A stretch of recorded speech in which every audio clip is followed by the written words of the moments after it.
Well, hey everybody, welcome back to the channel. What a week it's been. So first and foremost, I want to thank each and every one of you for your loving outpouring of support during the time where obviously we lost our dog Libby completely unexpectedly. You know, this is the hardest time for owning a pet. You know, from the moment that you bring them into your home that this day will come.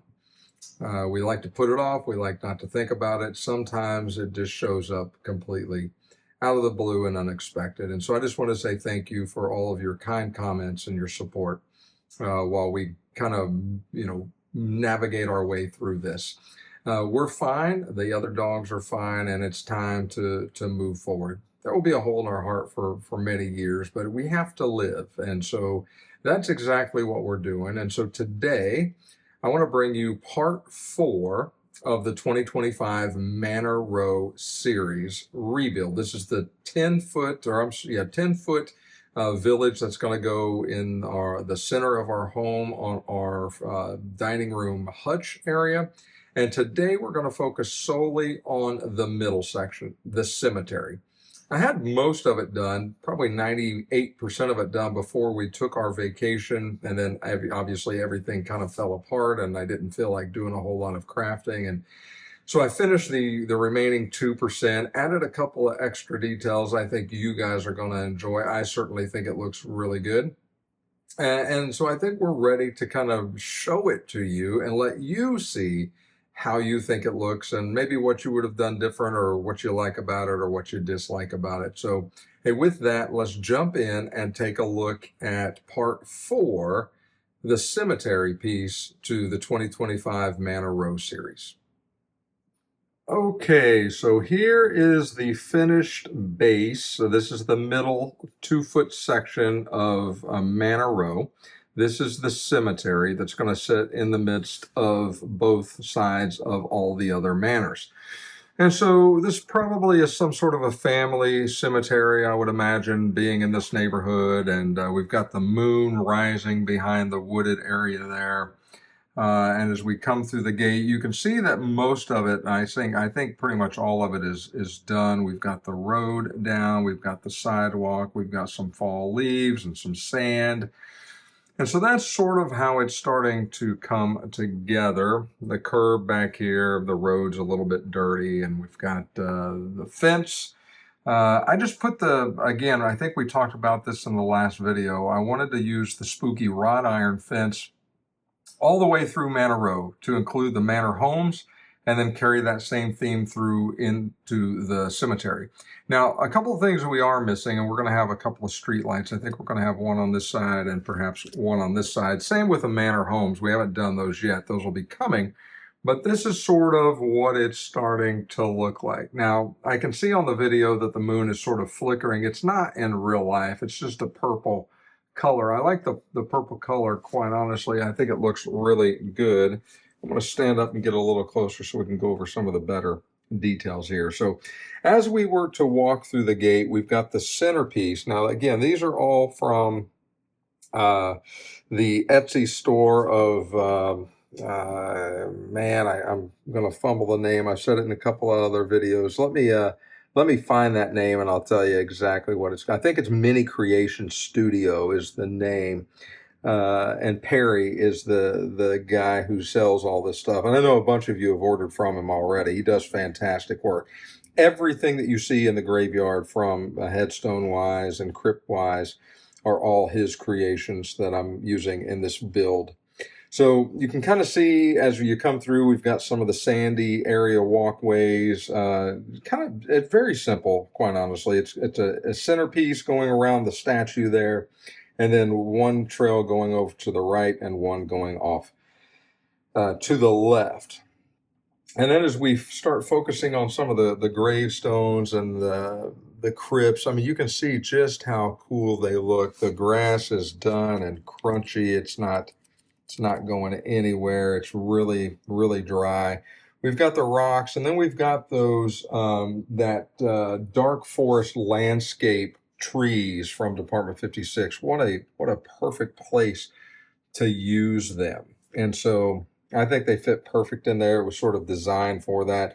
We got some rocky outcroppings. It's pretty uniform. I mean, doing this over again, I would have probably tried to make some differences in the base there. It's pretty uniform in most cases. I think it looks okay and it serves its purpose pretty well, but again, it looks pretty uniform, and I'm not sure I'm a big fan of that, but it's done and it is what it is at this point. And then one thing that I did add, and we'll look at this a little bit closer in detail as we get into the build, but you've got a full moon here, right? Big purple full moon, and it's not nearly as jumping around like it was on the earlier part of the video.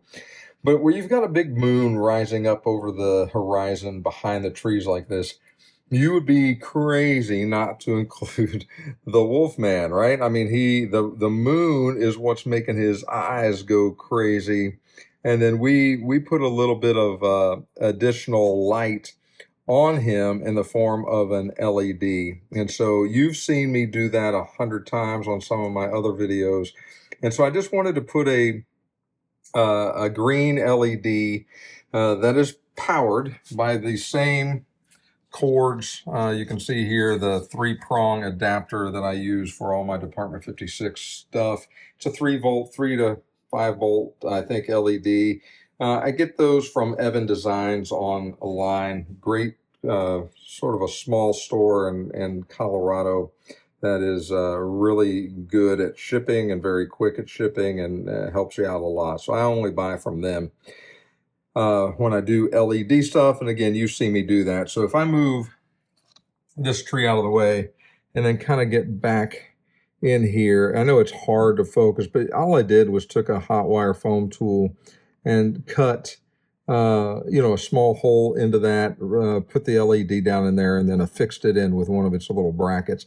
So it just kind of sits down there and shines up on that outcropping where the Wolfman is going to be positioned. And then he's hidden from quite a bit of view by just simply pushing the trees back into place. And sometimes you got to bend them around to get them to stay right. But when you come back this way, then you can see he is sort of hidden in the middle of the trees there. We could take some bigger trees or whatever and hide him a little bit better, but I think the light certainly helps to illuminate him as we step a little bit back and see that. But all in all, I'm pleased with that. And when I tried it without the LED, he was just sort of sitting back there. You certainly could see him if you look for him, but I think the light adds a whole different flavor, so I wanted to try that. I'm pretty pleased with the way that has turned out.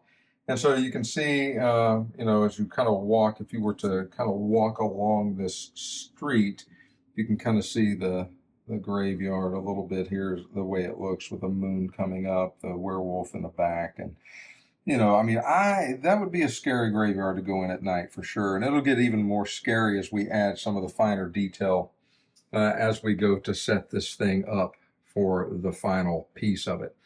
So pretty small piece. I mean, it is only a 2 foot, and I don't remember, guys, you got to forgive me, but actually I'm pretty close here. It's about 21 inches. I just happen to be on this cutting mat, and it's just over the 1 inch mark there. So right at 21 inches in depth. The countertops are 24. That leaves me 2.5 to 3 inches behind it to put all the power cords and the Joanne fabrics and things like that to hide all that stuff. And when that's all done, it'll come almost right to the edge of the countertop, just kind of like it sits right here. So it'll look really, really good. So again, just a 2 foot by 21 inch section there, but pretty well decorated for that small of a piece. Again, I'm pretty pleased with it. I think it's going to be a great addition to this. But like always, we want to see this with the lights out. So let's take a quick break here, and let me turn the lights off, and we'll come back and take a look. Okay, well, that's about as dark as I can make it in here, at least at this point. It's still bright, sunny daylight out. But you can kind of see what that looks like at night. Now, you got to remember there are going to be a couple of extra street lights that will cast a little bit of a glow onto those tombstones, I would hope, and same on this side. But the moon, right now I've got it down, I believe, to its one of its lowest settings, and so we can see if that yeah, that's about the lowest setting there. The camera does an amazing job at picking up light, so it's a little bit less bright than what it appears on camera, but you can see the green glow of the werewolf, and he's sort of hard to make out back there, but not really. I mean, I think he looks great, quite honestly, with just the glow. The way he's tilted his head, you really get some shadows, almost theatrical type shadows to kind of help bring him out a little bit to where he's actually a little more scary, I think, by just looking at him that way. And so you can kind of see him sitting back there, does a real good job. And then one thing that you've got to remember that we don't have access to here, you're not seeing it here, but when it goes under the hutch in the dining room, there is overhead lighting under that hutch, which are the hue strip lights that can change to purple or green or orange or just a real dim white or whatever. And we can go from 1% all the way up to 100%. So that's going to add a little extra light to illuminate not just the homes, but also the graveyard as well. Because what I thought about doing, let me stand up and kind of reposition here so we can see a little bit different angle. What I thought about doing was adding some uplights to the tombstones in the form of LEDs. However, the LEDs that I have are incredibly bright. I know there's ways to dim them and things like that, but it's a lot of work to throw a few uplights onto the tombstones. And quite honestly, it's pretty unrealistic. And so I think just the ambient light shining down from above is going to help illuminate the graveyard a little bit better than what it currently sits and looks like. But I love the way it looks. I think it's going to look really, really good with the street lights out on the sidewalk. I think that will certainly help to put the finalization pieces on this and make it look exactly the way we want it to look inside of Manor Row. All in all, I'm pretty happy with the build. I'm pretty happy with the way it looks with the light off. And I mean, this moon, I was wondering for, a year. Let me see if I can kind of focus in on that moon and dim it down a little bit. I was really concerned with how am I going to use that moon? Where am I going to put that? But you can kind of see just the coolness of the way that looks with the trees. And you talk about, I mean, you're getting some backlighting on a lot of this stuff too. So I think once this is kind of surrounded by the hutch and everything else, it's really going to help to illuminate the woods and just other things, the tombstones and whatnot. And then you can see clearly the Wolfman here. Excuse me, looks really, really good. So that's what we're looking like with the lights off, and I'm pretty pleased. Okay, so what do you think? What do you think of the cemetery? I'm pretty pleased with the way it turned out. I think it's kind of resembles an old school, old world type cemetery. Some of the gravestones and markers look incredibly old and detailed. And again, that's thanks to Mini Creation Studios over on the Etsy web store over there. But if you haven't gone there and checked it out, please do so. You can get some really, really cool things to kind of accent some of your displays. And it looks really good. It looks like an old cemetery that perhaps is not completely run down, but it is sort of in a wooded area, sitting in between some of these larger homes. And so I think it looks really well. I think once we get it matched up with the other pieces, that it's going to go perfectly in there, especially once we get everything detailed and everything decorated. I think it's going to look incredibly cool. So what's coming next? Well, we've got, we'll continue on the last, I say the last, it's another 4-foot section of Manor Row, and that's going to take the better part of 3 homes, Mordecai Mansion, Gravely Estate, and Ghastly's Haunted Villa. are the last 3 homes that we've got to build a foundation for. So that's what's coming next. We'll get that one started here later this week and into the following week, and try to get that as far along as we can. We've seen most of the work that is going to happen with the first part of Manor Row. With the previous 3 houses, it's going to look incredibly similar. The same type of stonework, the same type of grouting, the same streets and sidewalks and everything else. We're going to be minus a driveway and adding a doghouse to Mordecai Mansion there.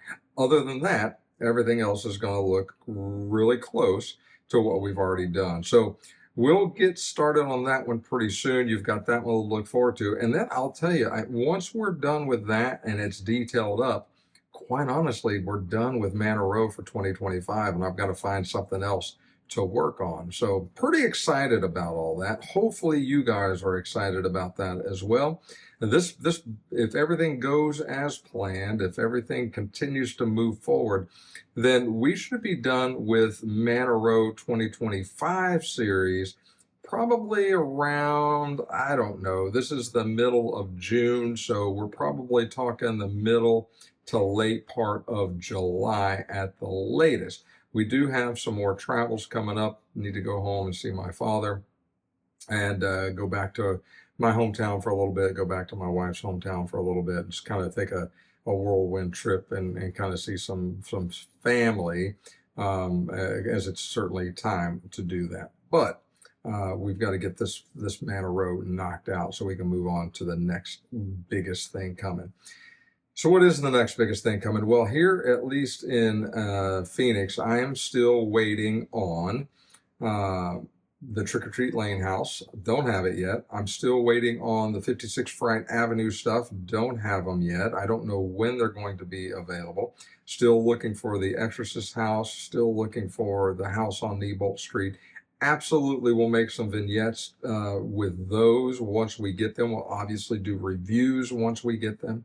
And so really looking forward to those pieces coming in. Unfortunately, I don't have an ETA of when they're going to be here. And I know some people have received their Trick or Treat Lane house already, the Mad Scientist's place. Unfortunately, I don't have mine, so I can't do a review on it. But rest assured, as soon as I get my hands on it, you'll be next in line to see an in-depth, honest review on what I think about all these pieces. So, hey, like always, if you've enjoyed this video, make sure you click the like button. If you haven't subscribed to the channel, please consider doing so. It helps me out personally. It helps the channel to grow. And if you know folks that are like-minded and love this hobby that you and I share a passion for, please share it with them. Let them in on the excitement and the secrets to building and designing your very own village that you can be proud of and store in your home for many years to come. So, hey, with that, we're going to sign off. So take care of yourselves. God bless every single one of you. We'll talk again real soon.